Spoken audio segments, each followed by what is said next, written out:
Welcome back to the Menopause Movement Podcast. I'm your host, Dr. Michelle Gordon, and thanks for listening. If you're watching on YouTube, thanks so much. It's great to have you here on YouTube. Today, we welcome Sarah Purcell to the podcast. Sarah is a 61-year-old former investment banker turned Pilates and yoga teacher. She created a weightlifting program for osteoporosis called Bone Boot Camp. She reversed her own osteoporosis using this protocol and has been helping other women with low bone density get over their fear of movement.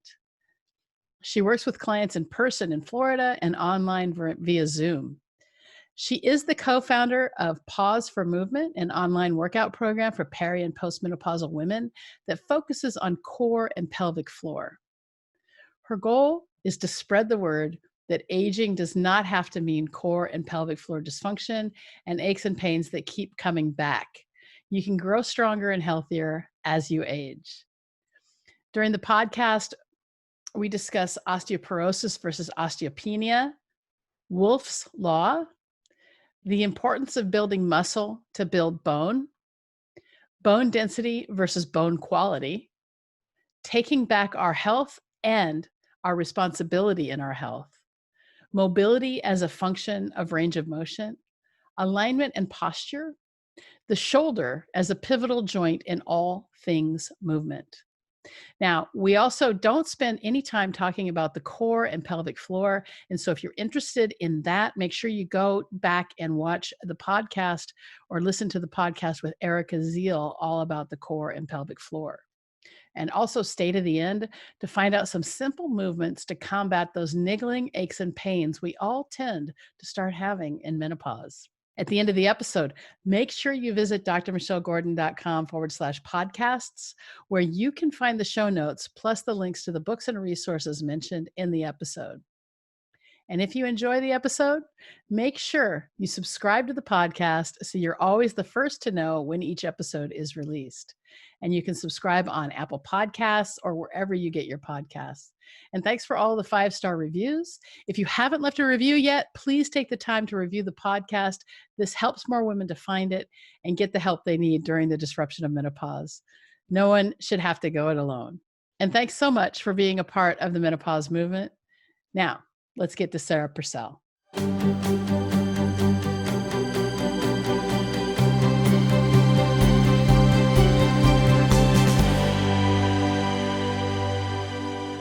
Sarah, welcome to the podcast. I'm glad you're here. And thank you very much. It's kind of cool because, I've had Kristen Bowen on and she talked about healing. You know who she is? I do. I mean, I'm not a big follower because I just don't have the time to follow everybody. Of course, that makes sense. But, she talks about osteoporosis and healing from osteoporosis using magnesium.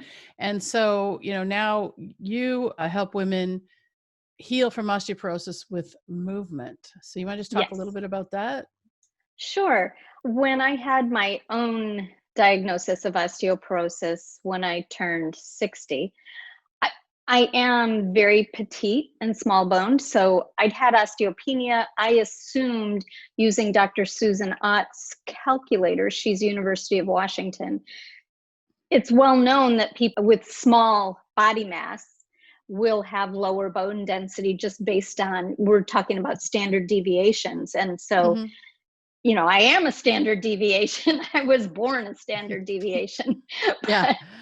But in any event, just the label osteoporosis freaked me out.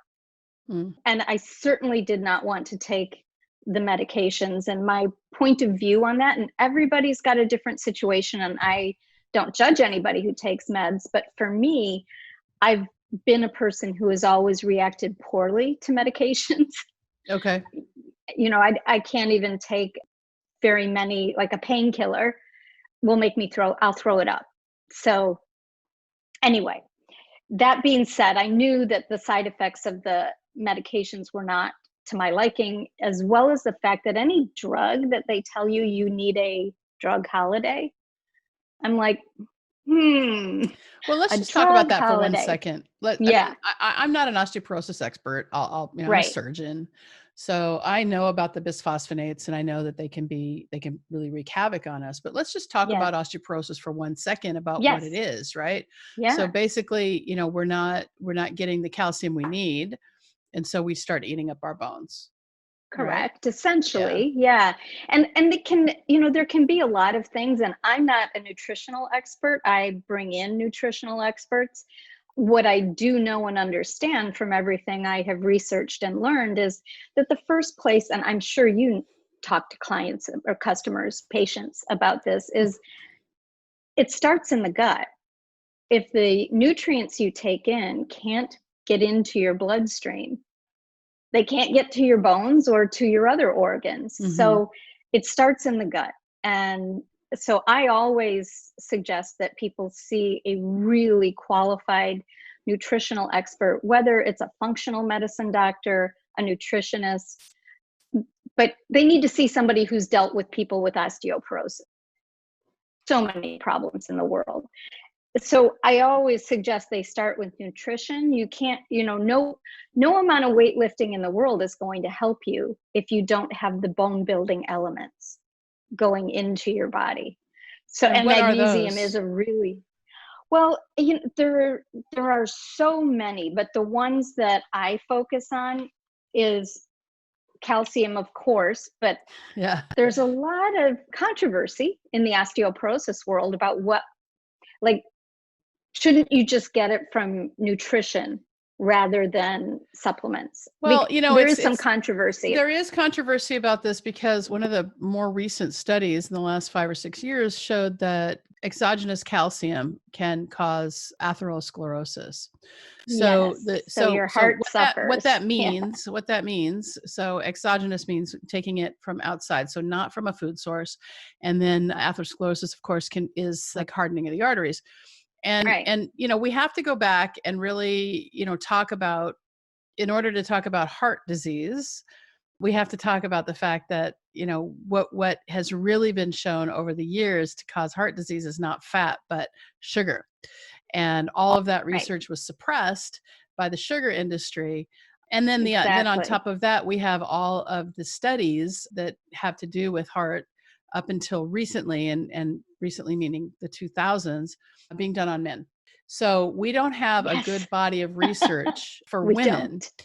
And We do so not. the point I'm trying to make is that, if your doctor tells you to take exogenous calcium, that's fine. And there are some medications that require it. But at the same time, you want to make sure that you're monitoring your heart, Yeah. and there's ways to do that without something that's invasive, that like a special type of CT and that sort of thing. Yeah. Right. Actually, I just had one. I was doing some Alzheimer's prevention blood work. And so we just did a full workup, and Yeah. zero, zero Yeah, good job. calcium deposits. So that's great. Well, But there's a lot of ways to avoid calcium deposits, and yeah, one of them is movement. So let's exactly. let's talk a bit Yeah. about the So let's movement go that you there. do. Yeah. So when I had that diagnosis, I went and started researching. And we've known for a long time, based on Wolff's law, that there's an adaptation process All that right. Well, goes on. let's back up, Yep. because we're talking to everyone who doesn't To know what that is. everybody. So what is So, Wolff's law? yeah. So Wolff's law basically says that the body will adapt to load that's put upon it. And people Okay. initially started thinking just about muscle. And we know that in regards to just like a bodybuilder, weightlifting. So we can also now go deeper and look at the fact that when the muscle contracts around the bone, and I'm going to speak like a layperson here, not like a Okay. Good. researcher, that if the muscle is contracting around the bone, yes, you're building muscle, but your bone is also receiving the message, I need to be stronger to Hmm. manage this increased load. So it really encourages the building of bone. And we know there are two different things going on in the bone remodeling plot process. There's the breaking down of bone, and there's the building of bone. And for women, we do know that in the 5 years after you technically have menopause, that's when you lose the most amount of bone. And I've searched for conclusion research. It's Okay, all kind just of back up muddled. because you froze for a second. Yes. You've Oh, searched okay. for. Sorry. Research on estrogen. I mean, Mhm. because in these 5 years after menopause, that 1 year of no period, that's when the biggest decline happens. That's when it happened for me and most of my clients. That's when it happened there. And it's a totally different issue if you're talking about a 30-year-old with Mhm. osteoporosis. And I'm really working with women my age and older, maybe in their 50s. I'm 61. Okay. So what we know is that this is a definite danger period. So there isn't conclusive enough evidence to say that going on hormone replacement therapy, you can't claim that you have research-based evidence that it's going to help you produce bone. The fact that I'm on a HRT, I don't really mention that very often because I don't want anybody to think I'm recommending it. I did read the book Estrogen Matters. I don't know if you have, and it influenced me. But in any event, that's beside the point. So what I do is I Well, went to I my mean, research. I just want to Yeah, go back and just talk about the fact that, and one of the things I teach is that we're supposed to lose our hormones. That's natural. right, correct. And, Yes, it this is. whole thought of hormone balancing and that menopause is a medical condition, it Yeah, just it's not. fuels I the know. pharmaceutical industry. What I teach is that at the end of the day, menopause is a natural process Yes, that a lot of cultures didn't even have, like the Chinese didn't have a name for it because it wasn't a big deal correct. Yeah, up until recently. And so for us to think that and I think that the biggest thing is the fact that menopause is viewed in the Western world as a medical condition. It is not. So if it that's your is not. belief, we're going to start right there and say, what's a medical condition? A medical condition is something like osteoporosis. That's a medical condition. It's a medical condition from Right. not having the right nutrients. It's a medical condition from not lifting enough, or using your body enough. And we are trained from, I don't know, I want to say from now, especially now, we're trained from birth to sit in front of a screen, to sit in front of a Yeah, television, and we're not yeah, outside doing the work that we right. were supposed to do. And you think about, how we evolved, 10, 20,000, millions of years ago. We were out running. We would only eat, once a day of that, so there's a lot of Yeah, adaptations that have happened with Western, there with are. in the industrial kind of revolution. And so I just want to, preface anything about, Yeah, long-term I know. hormone replacement Yeah, or no. anything like that with the fact that, we're supposed to lose our hormones. Right, Part true. of And mine is a that's natural. short, yeah, mine is a Yeah. short-term solution to a Yeah. problem, but it won't be a long-term solution for that very reason. So my solution that I looked for was an exercise solution. And I found really good research out of Australia, Griffith University. The Australian Bone Clinic is something they created after doing the LIFTMOR study. And the LIFTMOR study was men and women, two separate studies. And looking at the female study, they were able to do heavy lifting under supervision with women who were postmenopausal, Mhm. and they increased their bone density. Now, bone density is only one measure. There's a whole issue of our focus based because of big pharma, our focus on bone density, whereas bone quality is a massive component of whether you're going to break a hip or not. So And let's talk about that yes, for a second. Bone hmm density versus bone quality. How do you measure yeah. that? Well, bone quality has been harder to measure. There are now some tools, and again, a CT is one of the best ways, and it's expensive, and insurance doesn't pay for it. So it doesn't happen that often. I haven't had it happen yet. I had my own impromptu bone quality test this year when I picked up tennis 2 years ago, Mhm. and I went flying for a ball because I'm competitive, and I fell, racket in my hand, I fell on my right hip. No arm breaking the fall. And I bounced right back up, and everybody's like, oh my God. And I said, no, I'm good. I feel great. And at that moment, I realized I'd just done a bone quality test. Yeah, sure. I mean, if you fell on your hip, you got a little bruise, but your hip didn't break, and Right. especially the femoral neck there. Right. Yeah, Exactly. which is the place where, we tend to have it Yeah. as a weak And the area. femoral neck was where I had osteoporosis. All right. And I did measure in 2018 as back to osteopenia. So I'll be doing another test in 2020. And I'm doing that more so that I know a little bit more about the impact of my weightlifting. And then I Mhm. probably won't do it again. So let's just define osteopenia versus osteoporosis.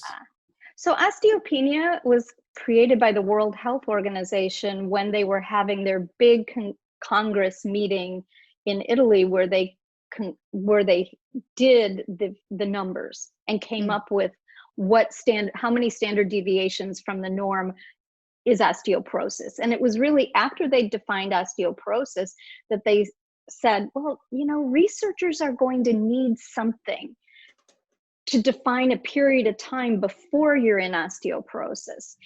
They called it osteopenia. They had no idea that the drug companies were going to latch onto that, and that people would then leave an in-office bone scan and have a little prescription for a biphosphonate because they had Yeah. osteopenia. And it's not a disease. It is not a disease. It's just a stage. Yeah. And Kind of like it's menopause, just a correct. phase in life. It's Yeah. just a place. So it's just a Yeah, stage which can go either way depending on what we do. So correct. with that, what can we do? Yeah, so we can move more. And the very Move first more. thing I suggest is walking. Now, I Yeah, we're the yeah, same there. I mean, when somebody has not exercised, so we just are not taught to exercise, and correct. We're not. unless you're an athlete in high school, or you I mean, I remember I used to run in high school, and then I had open heart surgery. And Oh so my. after when I was 18, Yeah. I had a congenital defect. And so, I took this class called reading, writing, and running. It was great. I ran more than any other I love woman that. in the class. And then I had open heart surgery, and I stopped running, and I never picked it back up again.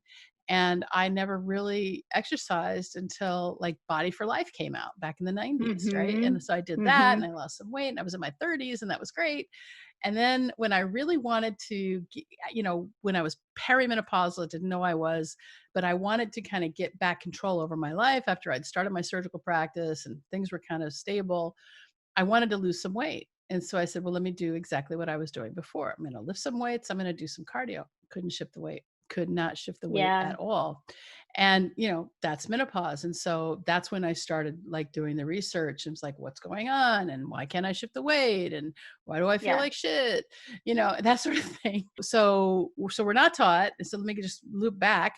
So at the end of the day, when I have women who come into the program that I have, the first thing I tell them is just start walking, and start with 5 minutes a day.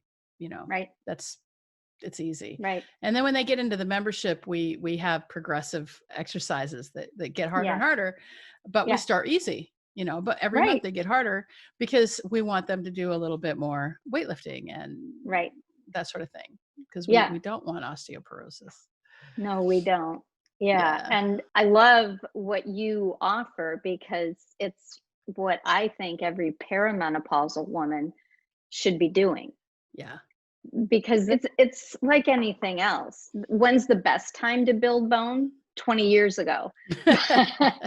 But we don't have that luxury. So but if the message can get out through people like you to reach women to get into some practices that will really help them, so that that bone breakdown doesn't go off and become so much higher than Yeah. the bone building. And yeah, a way to work on increasing your bone building is load.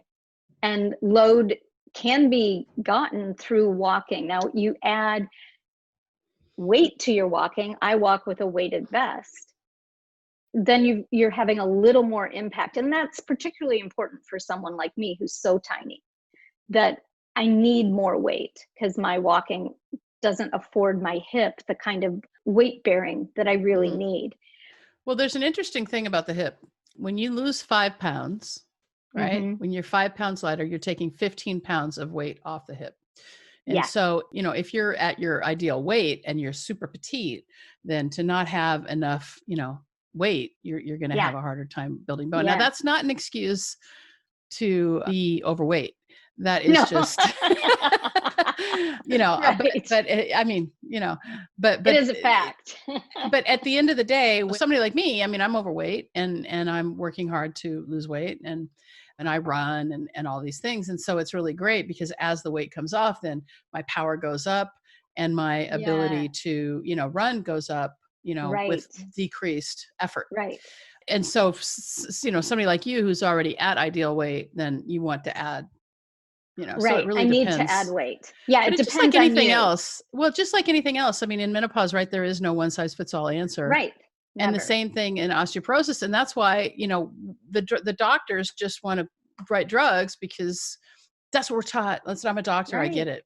We are Right. taught to just, use our prescription pad Yes. because at the end of the day, I mean, we're in America. Are you in America? Yeah. You're in America, right? Yeah. Florida.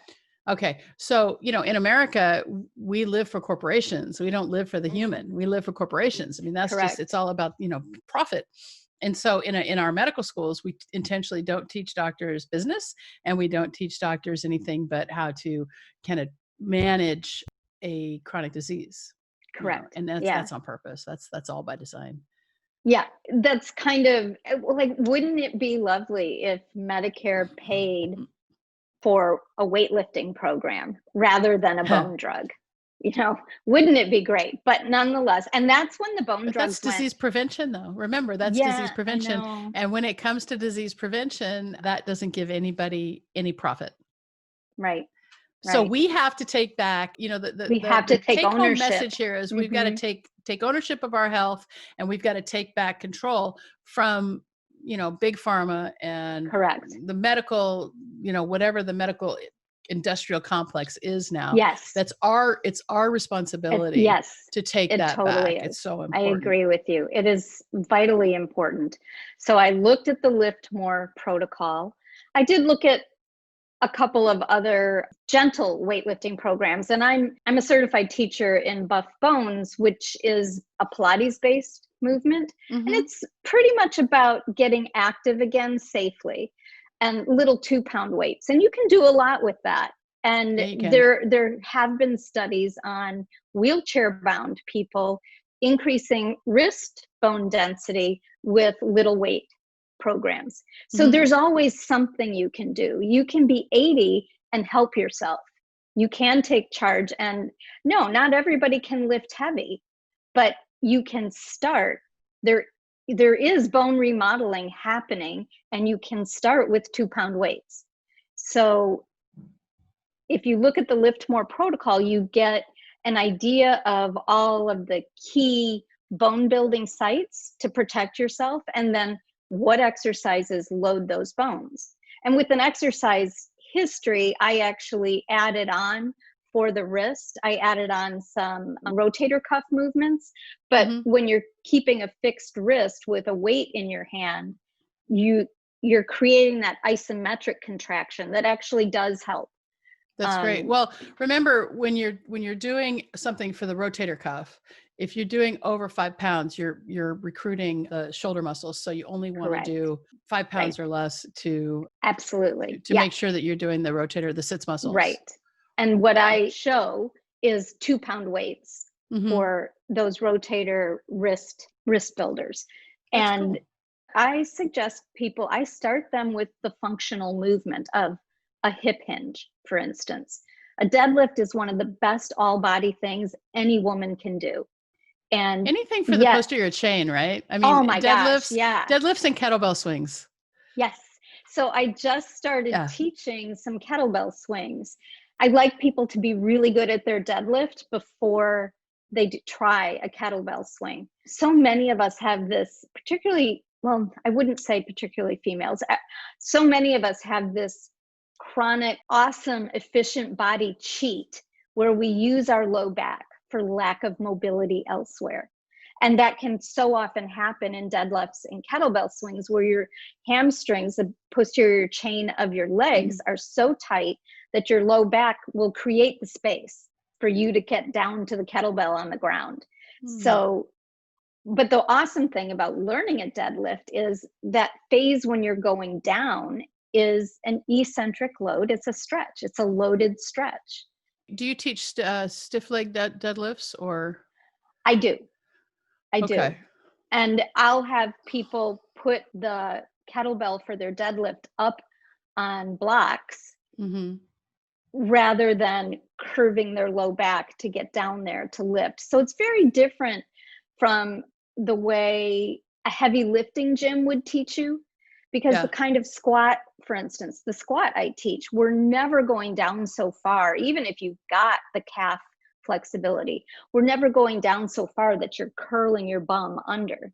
We we want to stay away from that. I'm not qualified to read somebody's scan and tell them whether they can safely flex at their lumbar spine or not, so I'm not going to. Yeah, well, that makes sense. And the other thing that is so prevalent in women who have osteoporosis is that we'll see just these pathologic fractures. Happen just from the so what a pathologic fracture is where something will break and you'll all of a sudden start having pain and you don't know why, and it's just from the load of your body. And so we see that in the spine a lot, and that happens in women with osteoporosis. And so the whole idea is that we want to make sure that that doesn't happen to you, and the way to do that is to get out and start walking. That's the first thing that you can do to help yourself. Long before weightlifting. I mean, weightlifting is not the place you go if you've had spinal fractures. Right. Yeah. You start with just movement. Yes. Yeah. So when it comes to one of the things that you mention in your website is you talk about, niggling aches and pains that happen to you. And so can you just speak a little bit about how to manage these niggling aches and pains one of the things that women complain about with menopause is one of the biggest ones is I've got a lot of joint pain.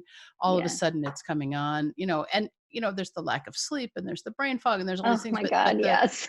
But we have this issue with these niggling aches and pains that we never had before. And so how do you manage that? So a lot of the work I do outside of the weightlifting really has to do, I don't even like the word flexibility anymore. I really like the word mobility. Okay. And a lot of times our aches and pains come because we've become more and more immobile. You think about women and shoulder issues. So women are the biggest ones for frozen shoulder. And one of the things that I like to work with people on is let's meet your body at its edge and let's start working on finding a bigger range of motion. And when you start to own all of your ranges of motion, and that's what I call it and a number of other people call it, is owning your ranges of motion. If you can have strength in all your ranges of motion, you're less likely to have aches and pains because your muscles are not only going to elongate and contract, they're going to do it without relying on all the tendons and the joints. And so a place I start, even my weightlifting, I start with breathing and alignment. Okay. And I will use the word posture, and that's really because my clients are used to that word. Posture is really how you look. Alignment is how you create a path of weight through your bones using gravity. And so what I really practice is alignment, but they like the word posture, so I'll use it. Sure. Okay. But it's really posture tends to me, it tends to be associated with chiropractic for some reason. Yeah. I always think chiropractic when I think of posture. Yeah. And when I'm just going to turn sideways for you for a second. When I think about kyphosis, which happens just from texting and typing and all of that, but it's also. So wait, let's back up. Kyphosis. Kyphosis is when the spine is bent like this. Yeah. So it's kind of bent Yes. outward. Okay. Yeah. Lordosis is the other one. The other way. So yeah. So Yes. kyphosis is bent this way. Yes. Lordosis is this one Is here. yes. So the sacrum and the lumbar Yeah. spine is in lordosis, and then we want the thoracic spine to also be in a bit of kyphosis, not completely straight, because then you're going to Correct. have some Yeah. problems. So you want it in a bit of kyphosis. Yes. We That's just how that don't want it. works. Yeah, we just don't want it to go crazy. Right. If you, let's say you have a really rounded back and somebody's talking about posture, they Mhm. might say to you, well, if you just pull your shoulder blades back, so that does look better, but I've just moved shoulder blades on a rounded spine. Yeah. I haven't changed the rounded spine. So that's where I start, is working on helping people recognize that pulling your shoulder blades back is just putting tension on top of tension. And what do you do then for people who have the rounded spine and their tendons and their fascia is kind of Hmm. contracted? So Yeah. how are you working on that?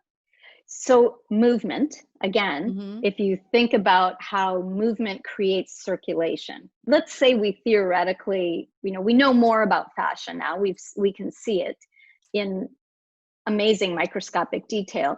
If we hydrate that tissue through movement, of course, we have to stay hydrated and Mhm. drink a lot of water. But if we hydrate that tissue through movement, we can slowly begin to get more movement and more flexibility and more movement in the fascial sheaths. So this is again where I'll work on range of movement, the arms in the shoulder girdle, but my favorite place to start is rhomboid push-ups. So getting the ability of, and you don't even need to know where the rhomboids are, just think about They're in the these are back. two, yes, They're in the back. We'll these are, just they're in the back. they're in the back. These are two shoulder blades, and you're Mhm. viewing them from the back. And So what I want, she's showing her hands together. So yes, think of the shoulder yeah, blades. If you think about how you have your scapula, how they're working. So she's just, because for the people who are just yes, listening, I yes, want to talk to listening. them. It's like two Yeah. cups. Let's say we have two shells, two coconut shell halves.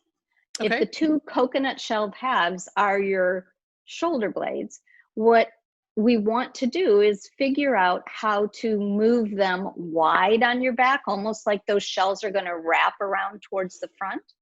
And we want to allow them to come together on your back.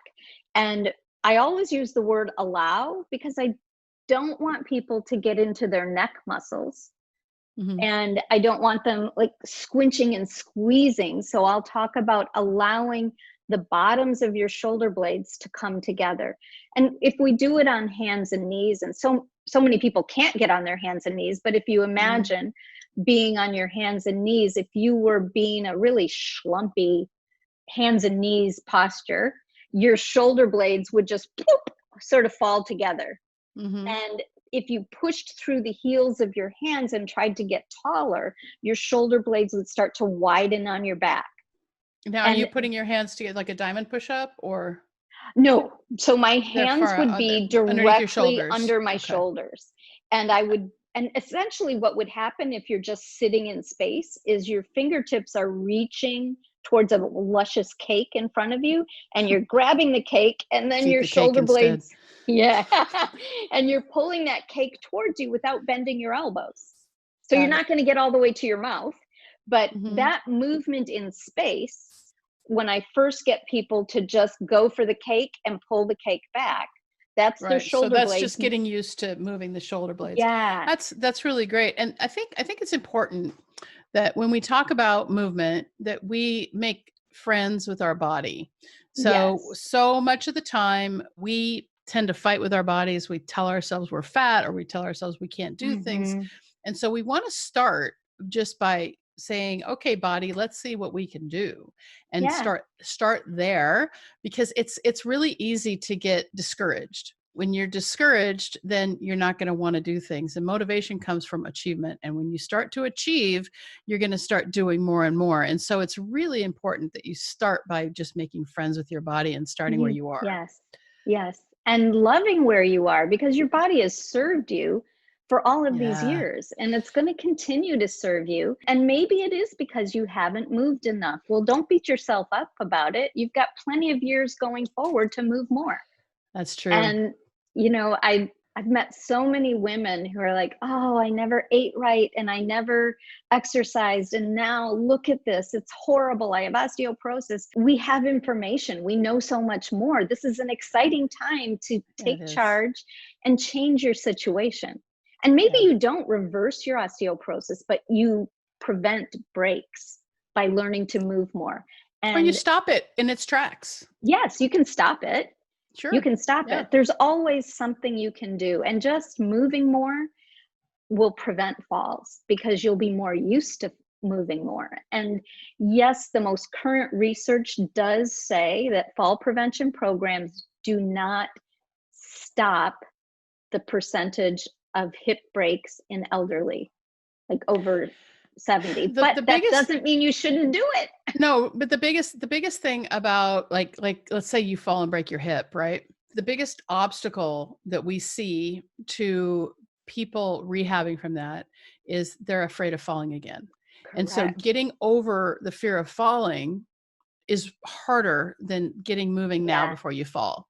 And so that exactly. is really, really important. And So so important. yeah, because that is we see that just there's this huge psychological barrier to Right. moving because of the fear of falling, because of all the Right. falls that have happened. And I saw that happen with my father.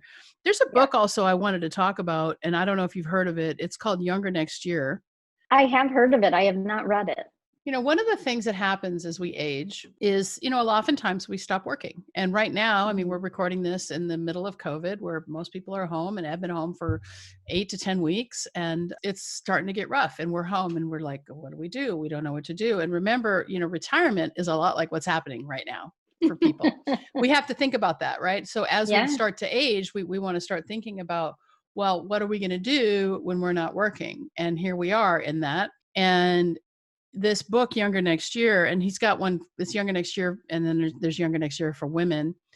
But when you look at the time that you have and you say, okay, we talk a lot about COVID and developing a routine and making your life, manageable because you need a routine, that sort of thing. But the next thing is to look at exercise as your job.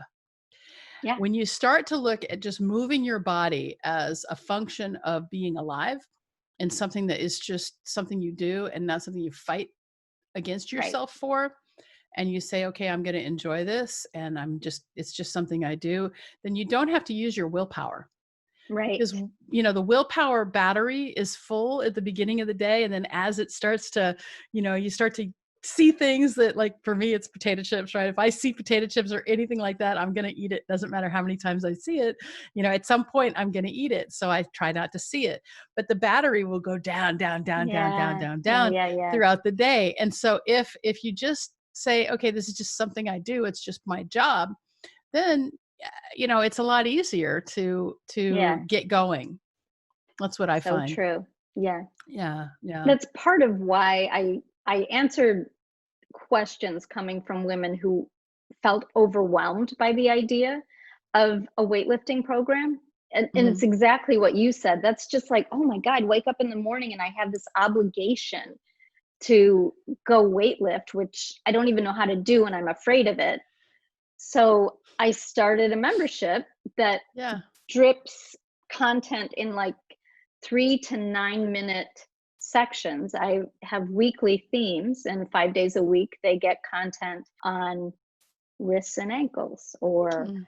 So you're giving walking. people bite-sized chunks that aren't, gonna take up their whole day or worried about. Right, I mean, I've done some challenges where, I got this full book and it was like, it was, a full-on weightlifting program, and it just became overwhelming because it would yeah, take me an hour and a half to get through the program. And right. then like the cardio day was like 200 burpees. And I was like, okay, how long is it going to take me to do 200 burpees, when I'm not doing burpees every day? And so that was Right, really, and so I found that if you're dedicated, you can actually get really good results when you eat the right way and you move the right way. right. Unless you want to live that way all the time, Yeah, we have to look at what we can do within right, our tolerance. Right. And so What's you're giving manageable. women, these bite-sized kind of 3 to 9 minutes where it's not going to take up your whole time. And then if you want to do more, then there's more. And Yeah. I think that that's a really good place to get started. Remember, getting started is the hardest part. Yeah, it Getting is. started is the hardest part. And so once you get started and as you start to see results, then you're going to get more motivation. One of the things I like to tell the ladies who are in my program is that, if all you have to do is put on your trainers, then the rest is going to take care of itself. So if the goal, and this comes from this book called Mini Habits, when you start with something that is just super, super easy, then you're not failing. Right. And getting yourself motivated is a lot easier when all you have to do is take a drink of water instead of drinking 3 gallons of water. And then when all you have to do is put on your exercise clothes. And like, that's what every single day, I put on my exercise clothes. That's the first thing I do. And then Yeah. I may not get to my exercise until later, but every single day, that's what I do. And I was telling Right. them, it's just the other day, we're having a meeting. I said, the reason I'm always in exercise clothes is because that is my goal. That is the only thing I have to do is put on my exercise clothes. And then if I get to it, that's great. And if I don't, it's okay. And Yeah. so I just give myself permission to Yeah. do it or not. It's kind of like, I don't know if you've ever listened to Dr. Chatterby's podcast. He has one on mini bite-sized ways of changing your habits. Yeah. And he basically says, what could you also do when you're brushing your teeth? That kind of thing. Yeah. And it's funny when he said that, I was like, oh my gosh, I actually roll a ball under my foot while I'm brushing my teeth. Now I do that because I had bunions and I'm trying to keep them, that's the bad years of wearing high heels. Yeah, I didn't I'm ever now get in, into high heels. oh my God, you're But so lucky. I had bad, bad, bad plantar fasciitis Oh yeah. when I first started running. And, what I didn't realize as I started doing research on that was like, you have to really pay attention to your calves. Yes, you And do. that's Yeah. that, once you People are, loosen up the calves and, yes. get those stretched out. Oh The man. calf stretch is the thing that helped me with SI joint issues. I mean, it all Interesting. starts down there. So Sacroiliac. So that's, yeah. yeah, So so that's in the sacroiliac. back. The sacroiliac is in the back. And what can happen with the sacrum especially is really, really tricky because there's a lot of tendons that Yes. attach the sacrum to the lumbar spine, to the ilium, to the ischium. And so you've got all these tendons there and the sacrum actually gets pulled in all sorts of different ways. Yeah. And, I went to osteopathic medical school. Aha. And Yeah. so we learned about managing the sacrum and it was, Yeah. there's sacral torsions that can be Oh my, really yeah. hard to manage. And it's just a matter of, I mean, they're hard to diagnose. I mean, I Right. still don't Oh remember yeah. how to diagnose it. I just know which one's most common. And so there's treatments for that. But when you have SI joint problems, you want to make sure that you look at every muscle that is associated with it. Yeah. Yeah. It's the function of the body is so fascinating. So we never finished talking about the niggling Yes. aches and pains. What else Oh, can we right. do about niggling aches and pains? So we're on moving more. So whether if it's in your shoulders, getting to a place where you actually find the control to not only do a rhomboid push-up, but to be able to do circular movement with your shoulder blades. Then we can talk about things like hip issues. So many women have that side hip, or they think it's their IT band. There's all kinds of things that we think it is. But one of the things that I've discovered is if we try to create more balance, a lot of times those issues will go away. So rather than spot treating a niggling ache and pain, we work on having the path of weight going through your body, meaning your hips are not thrust forward and over your toes. Your hips are back over your heels, that we start being conscious of how we're walking. And I'll do gait analysis with some people. And then I'm not trying to say, oh, this one muscle is your problem. What I'll say is, where does your body not like to go? Yeah. Maybe you're walking not with both arms, but one arm is swinging and the other is stuck on your body. So I'm noticing that and thinking, so this side of your body doesn't really want to move much. And I'm noticing that side of your body, the hip isn't moving either. You're kind of peg legging when you're walking. If we were to slow it down in slow motion. So then we just start saying, well, how can we give the body the experience that will bring balance. So we create movement that gives your body the experience. So it's no longer, oh, I have this corrective exercise list. Mhm. It's about, But again, you're saying you're working with the body and you're yes, making friends with it. You're doing it in a making friendly friends with it. I way. love that you said that, because that's Yeah. what it is. I'm Yeah. gonna have to like give you You're a not little fighting credit, because against it. yes, Yeah, you're not fighting against you're, your body. You're actually making yeah, friends with, and that was such a big aha for me when yeah, I got back into exercise. So I've been exercising with a coach now since the end of 2015. And I yeah, hired this guy, he's a triathlon coach. And I hired him because I went and I did a TV show in Mallorca, and I had to ride up this 10,000 foot cliff, right? Or mountain. And I wanted to be in shape for that. right, And I learned, throughout the whole thing that, it's not just about exercise, but it's really about how I choose to eat that's going to pay attention, help me pay attention yeah, to my body. And so there's a lot of things going on in there, but I've been working with him since 2015, and we started just on the bike, and then I started running again, and then I started swimming, and now I can't swim because of COVID. And he keeps trying to get me to do events, and I'm like, I don't care about events. I just want to right, do the exercises. But what's really funny is when I very first started, it was such a chore just to do the work. right. And now my body, I mean, I do more like I had a in 2018, I got a bursitis in my left hip after a race. And so I haven't done a race since it was September 30th of 2018. And I didn't run for almost a year because of that bursitis. Right. And it was really horrible. But that year in August, I ran the Falmouth Road Race. And it was Cool. that's a 7 mile race. It's a very popular race.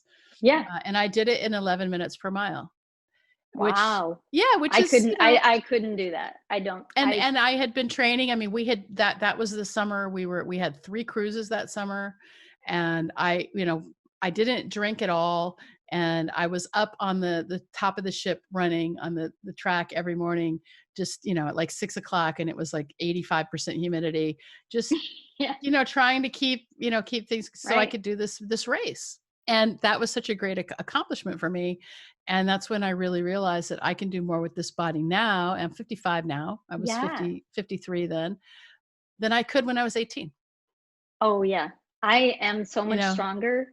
I am Yeah. so much stronger. And just a funny side note, a few days ago, when I joined this tennis league, I didn't really know how to play.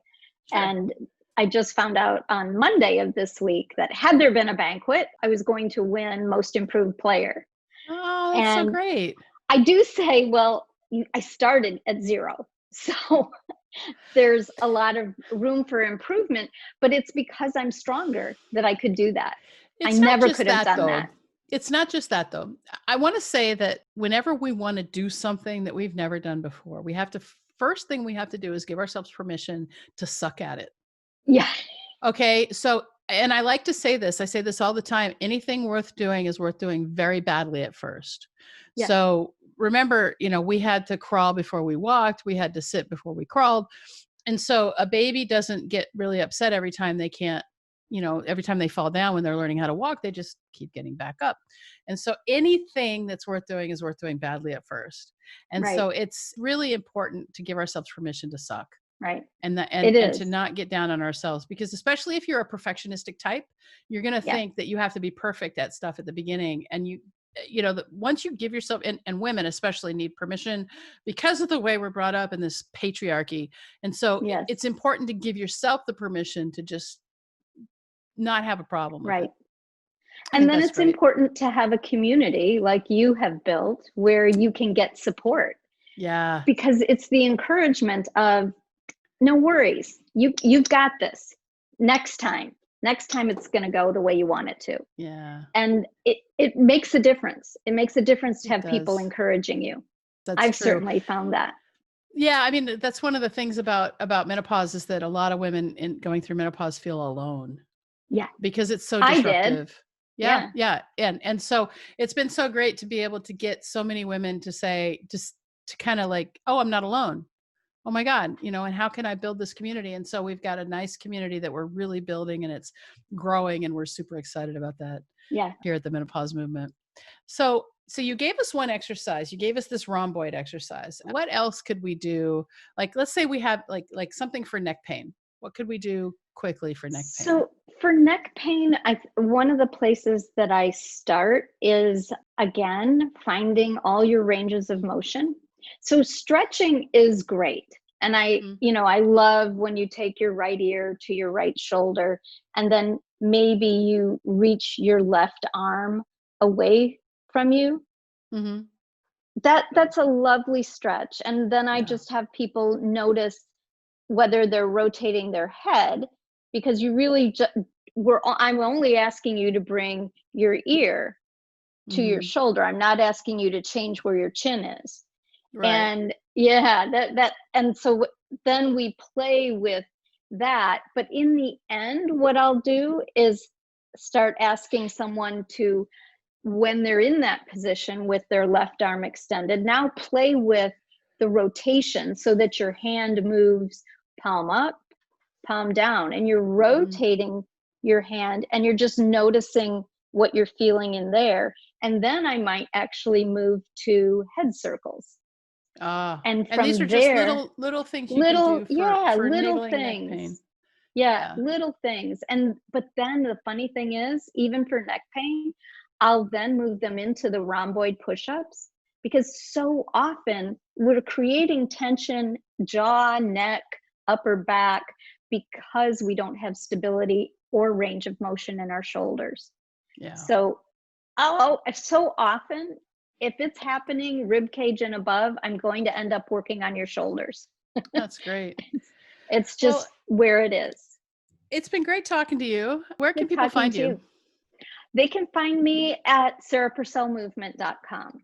Sarah Purcell And Movement, SarahPurcell Movement, MOVEMENT.com. yes, And you work with and people one on one and also on Zoom to yes, fix their yeah, their movement I've worked, issues. right. I've worked on Zoom for a long time, so Yeah. Yeah, I'm me very too. But comfortable with it. now it's busy.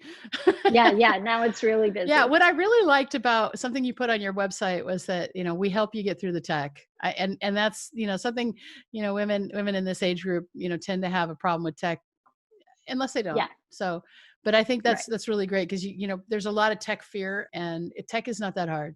No. It's just practice. You just have to give yourself, permission to do it badly. Yes, like as you said. Yeah. Yeah. Well, thanks so much for being a part Thank of the you. menopause movement today. Now, if you have questions about the topics covered in this or any other podcast, I invite you to open a conversation with me via email at info@menopausemovement.com or on Facebook Messenger through my Facebook page at Dr. Michelle Gordon. That's DrMichellelleGordon. I also want to invite you to join in our next beta group. Here at the Menopause Movement, we are always trying out new methods of teaching and the best ways to get on top of your menopause symptoms. We regularly run beta test groups where we create a learning experience valued at $2,000, but at no cost to you in exchange for feedback and testimonials. To get notified of our next beta group, simply sign up at beta.menopausemovement.com. And thanks so much for being a part of the Menopause Movement. I appreciate you.